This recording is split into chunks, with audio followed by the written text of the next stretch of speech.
इस वीडियो में हम करेंगे फर्स्ट ईयर का जो सब्जेक्ट है एनवायरमेंटल स्टडीज़ एजुकेशन। तो ईवीएस ही आपका सब्जेक्ट है फर्स्ट ईयर में, काफ़ी इम्पॉर्टेंट सब्जेक्ट है और बहुत ज़्यादा नया नहीं है आपके लिए। ईवीएस आपने पहले भी पढ़ा होगा। तो स्टार्ट करते हैं इसको। जैसा कि आप जानते हैं कि ये वीवीआई वीडियो है और इसके अंदर 10 ऐसे टॉपिक बताऊंगी मैं आपको, पांचों यूनिट से जो निचोड़े रहे हों और जो पेपर के लिए आपके लिए काफ़ी ज़्यादा इम्पॉर्टेंट होने वाले हैं ये टॉपिक। तो इसके अलावा क्योंकि अभी आपके पास टाइम है पेपर के लिए, तो मेरी एडवाइस होगी कि आप एक बार सिलेबस के अकॉर्डिंग प्लेलिस्ट में जाइए ईवीएस के और वहाँ से हर यूनिट का एक्सप्लेनेशन दे लीजिए। क्योंकि जिस तरह से पेपर बन के आ रहे हैं इस बार, तो आपने भी देखा होगा कि जो छोटे मोटे टॉपिक है उसके ऊपर भी कई बार बड़ा क्वेश्चन बन के आ रहा है। तो किसी भी टॉपिक को हम लाइटली नहीं ले सकते। बाकी ये जो 10 टॉपिक मैं करा रही हूँ आपको इस वीडियो में, इसको तो बिल्कुल लाइटली मत लेना, इसको तो पढ़ के ज़रूर जाना, क्योंकि इनमें से तो क्वेश्चन आएंगे ही आएंगे, इस बात की तो गारंटी है। लेकिन इसके अलावा भी क्वेश्चन आएंगे, तो उसके लिए आपका सिलेबस कवर करना ज़रूरी है एक बार। तो आप एक बार प्लेलिस्ट में जाइए या फिर अपनी किताबों से अगर आप कर सकते हैं तो सिलेबस के हर एक टॉपिक को एक बार अच्छे से क्लियर कर लीजिए, ठीक है। और उसके बाद इस वीडियो को देखिए। और अभी इस वीडियो में मैं स्टार्ट करती हूँ और आपको बताती हूँ कि ईवीएस के कौन से ऐसे क्वेश्चंस हैं जो कई बार क्वेश्चन पेपर में आ चुके हैं और जिनके आने के ज़्यादा चांसेस भी हैं। तो स्टार्ट करेंगे। सबसे पहला जो टॉपिक आपके लिए बन जाएगा वो जनरल सा क्वेश्चन बनेगा, पर्यावरण यानी एनवायरनमेंट है ही क्या।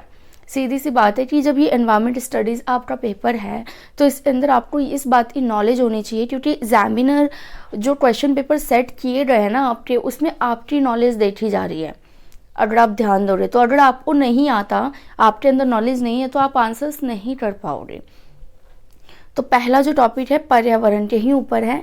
तो आप जानते ही हो पर्यावरण क्या है, जो हमारे आसपास का माहौल है, ऐसा आवरण है जिसने हमें ढका हुआ है, यही हमारा पर्यावरण है। तो इससे तो आप बना कर लोगे। साथ ही साथ इसके अंदर आपको पर्यावरण के प्रकार भी लिखने होंगे, जो कि भौतिक हुआ, सामाजिक, मनोवैज्ञानिक। तो भौतिक में जितनी भी भौतिक वस्तुएं हैं वो आ जाएंगी, सामाजिक में आपके समाज से रिलेशंस, लोड बाग, ये सब आ जाएंगे, और मनोवैज्ञानिक में जितने भी जो ऐसी चीज़ें हैं लोगों के व्यवहार से रिलेटेड वो आ जाएंगी। तो इस तरीके से ये जो पर्यावरण का क्वेश्चन है, कॉन्सेप्ट है, वो आपके माइंड में क्लियर होना चाहिए कि पेपर में अगर पर्यावरण से रिलेटेड क्वेश्चन आया तो आप लिख पाओ कि पर्यावरण क्या है, उसके प्रकार कितने होते हैं, उसको एक्सप्लेन कर पाओ। अब नेक्स्ट टॉपिक देखिए, बहुत ज़्यादा इंपॉर्टेंट होने वाला आपके लिए ये राष्ट्रीय पाठ्यचर्या की रूपरेखा यानी एनसीएफ 2005। और ये एनसीएफ 2005 आप पहले से भी पढ़ते हुए आ रहे हो और भी सब्जेक्ट में आपने पढ़ा था, बट यहाँ पर आपको पर्यावरण अध्ययन के संदर्भ में पढ़ना है। एक बात आपको ध्यान में रखनी है कि जो एनसीएफ 2005 था वो आरटीई 2009 से अलग है। जो 2005 है उसके अंदर क्या है कि करिकुलम फ्रेमवर्क तैयार किया रहा था, मतलब कि आप एक तरह से कह सकते हैं कि सिलेबस वगैरह जो है वो 2005 के एनसीएफ में तैयार किया गया था, वो भी हर सब्जेक्ट को केंद्र में रखकर। तो यहाँ पर जो क्वेश्चन पूछा जा सकता है वो ये पूछा जा सकता है कि एनसीएफ 2005 में ईवीएस का जो हमारा सब्जेक्ट है उसको लेकर क्या बातें कही रही थी। तो आपको इस बात का ध्यान रखना है कि वहाँ पर आप बताएं कि ईवीएस की जो नॉलेज है वो बच्चों के दैनिक जीवन से जुड़ी हुई होनी चाहिए। और पहली दूसरी क्लास में तो शायद ईवीएस की किताबें भी नहीं होती, उसमें मैथ वगैरह में ही इंक्लूड करके पढ़ाया जाता है। उसके बाद 5वीं तक भी आप देखोगे तो ईवीएस की कोई किताब नहीं होती, उसको एसएसटी में ही इंक्लूड करके पढ़ाया जाता है। तो ये सारी बातें एनसीएफ 2005 में ही कही रही है। उसी के हिसाब से आज जो बच्चे पढ़ाई कर रहे हैं या फिर जो सिलेबस बच्चों का बना हुआ है वो एनसीएफ 2005 के अकॉर्डिंग ही बना हुआ है। तो ये 2-4 बातें आपको एनसीएफ के बारे में ध्यान रखनी है। अगर क्वेश्चन आता है तो आप अपने तरीके से आंसर को मॉडिफाई कर सको कि क्वेश्चन क्या पूछ रहा है। अब थर्ड टॉपिक देखिए कि पर्यावरण अध्ययन। अब ये भी वही है, पहले मैंने पर्यावरण बता दिया, लेकिन अभी पर्यावरण अध्ययन का मतलब क्या है ये आपको समझना है। महत्व और अवधारणा, मतलब पहली बात तो पर्यावरण अध्ययन का महत्व क्या है या उद्देश्य क्या है। दूसरा अवधारणा कि पर्यावरण अध्ययन है क्या।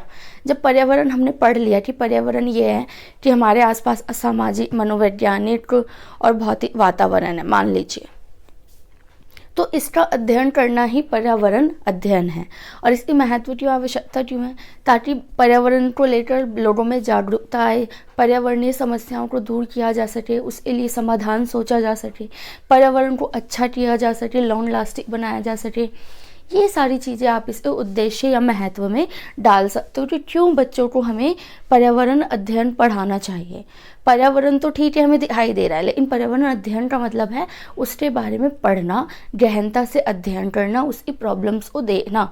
तो आप खुद भी देख रहे हो आज के टाइम पे पर्यावरण से रिलेटेड कितनी प्रॉब्लम्स हमारे सामने हैं। पॉल्यूशन से लेकर पॉपुलेशन तक जो है वो पर्यावरण के लिए एक खतरा बन गया है। अब नेक्स्ट टॉपिक देखिए, टॉपिक नंबर 4, पर्यावरण अध्ययन में शिक्षा में मूल्यांकन के उपकरण। तो ईवीएस के अंदर अगर आप इवैल्यूएशन करते हो तो कौन कौन से टूल होंगे, सेम ही टूल होंगे जो आप अदर सब्जेक्ट में पढ़ चुके हो, जैसे उपाख्यानात्मक रिकॉर्ड हो गया आपका, एनेक्डोटल रिकॉर्ड, संचित क्यूमुलेटिव रिकॉर्ड, प्रेषण, रेटिंग स्केल और प्रायोगिक परीक्षा। तो ये सारे जो 4-5 हैं टूल्स आपको याद रहने चाहिए, हमेशा याद रहने चाहिए कि किसी भी पेपर में आ जाए आप ये टूल्स के नाम लिख के आ जाओ, क्योंकि इवैल्यूएशन तो हर सब्जेक्ट का ही करना होता है ना। तो इन टूल्स को ध्यान रखें।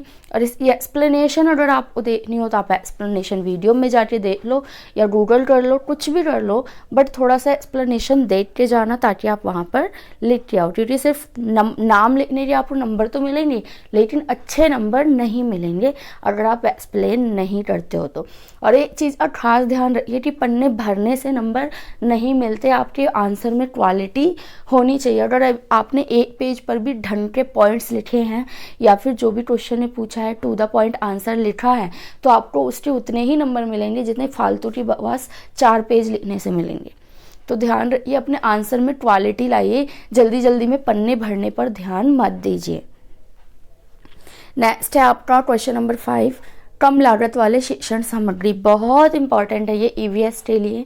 इसमें क्वेश्चन आता ही आता है कि कम लागत यानी कम खर्च करके हम किस तरीके से ईवीएस के अंदर शिक्षण सामग्री बना सकते हैं, टीचिंग एड्स बना सकते हैं। तो पहली बात तो कौन कौन सी चीज़ें हम यूज़ कर सकते हैं। एक तो घरेलू चीज़ों का यूज़ हो जाए जिसमें अखबार, पुरानी मैगजीन वगैरह, बॉटल हो गई, ये सारी चीज़ें।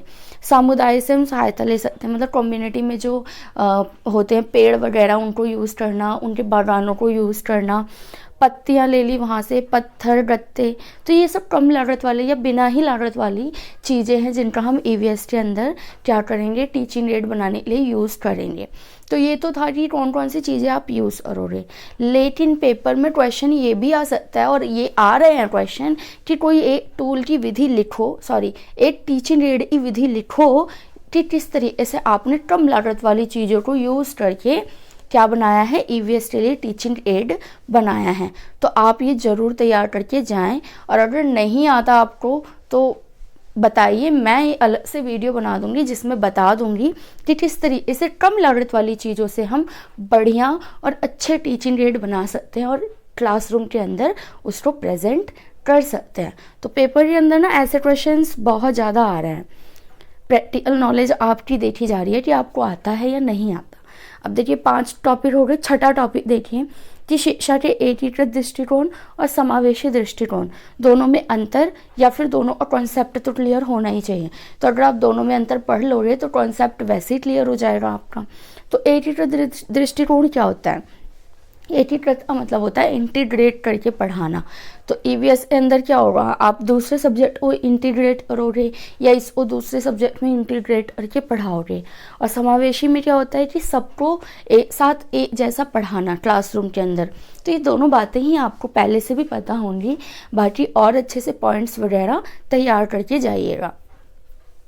अब नेक्स्ट टॉपिक देखिए 7th की ईवीएस पाठ्यक्रम में शामिल प्रमुख विषय कौन कौन से। ये भी काफ़ी ज़्यादा इंपॉर्टेंट टॉपिक है, तो इसको भी तैयार कर लीजिए कि जो ईवीएस का पाठ्यक्रम तैयार किया ये सब ध्यान रखिए कि प्राथमिक स्तर की बात हो रही है, क्योंकि आप फर्स्ट ईयर में हो ना, तो आपका जो सिलेबस होता है वो प्राइमरी लेवल तक के बच्चों के लिए ही होता है। तो यहाँ भी यही है कि ईवीएस जो होगा वो प्राथमिक स्तर तक के बच्चों के लिए।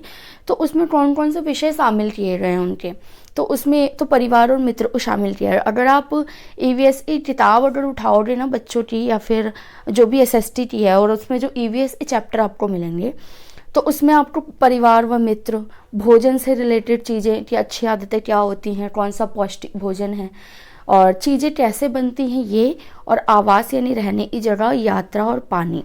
तो ये 6 चीज़ें ऐसी हैं, ये 6 विषय ऐसे हैं जिसके ऊपर क्या किया गया है, सिलेबस तैयार किया गया है। तो काफ़ी इंपॉर्टेंट है, इसको ध्यान रखिएगा। नेक्स्ट देखिए 8वां जो टॉपिक है आपके लिए वो है पर्यावरण का एकीकरण। अब मतलब इंटीग्रेशन करने के लिए आ सकता है पेपर में कि पर्यावरण को भाषा के साथ इंटीग्रेट करो या फिर गणित के साथ, या हो सकता है वो अपनी तरफ से ही कोई अन्य सब्जेक्ट दे दें। तो बस आपको ध्यान रखना है कि इंटीग्रेशन कैसे होगा।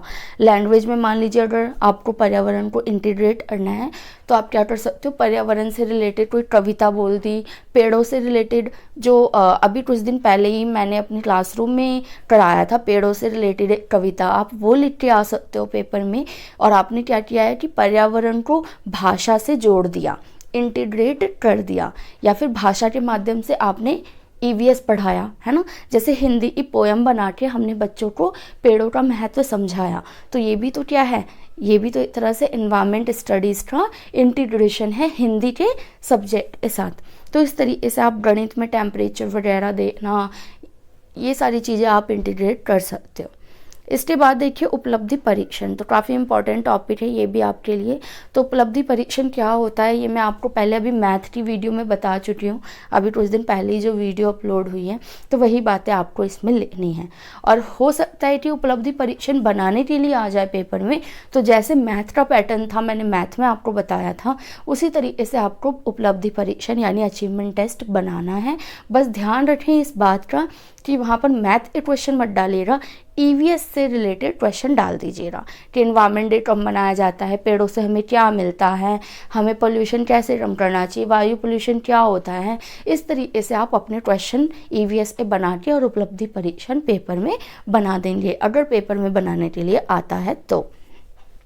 उसके बाद 10वां और लास्ट टॉपिक है कि ईवीएस की शिक्षण विधियाँ कौन सी हैं प्राइमरी लेवल तक की, जिसमें आप बच्चों को ईवीएस किस विधि से पढ़ाओगे। एक तो व्याख्यान विधि हो गया कि आप जो है व्याख्यान दो, बच्चों को लेक्चर दो। फिर प्रदर्शन विधि, डिमॉन्स्ट्रेट कर सकते हो आप, विचार विमर्श कर सकते हो, बच्चों के साथ डिस्कशन कर सकते हो। व्याख्यान प्रदर्शन की मतलब आप डिमॉन्स्ट्रेट भी करो और फिर साथ साथ व्याख्या भी दो, खोज विधि भी करवा सकते हो। तो इस तरीके से और भी विधियाँ बहुत सारी हैं जो आप ईवीएस के लिए कर सकते हो। बेसिकली जितनी भी टीचिंग की मेथड होते हैं ना, वो सारे आप यहाँ पे लगा सकते हो, ठीक है, क्योंकि पढ़ाना ही है, चाहे एनवायरनमेंट पढ़ाओ चाहे हिंदी पढ़ाओ, तो हमारे जो मेथड होते हैं वो सेम ही होते हैं।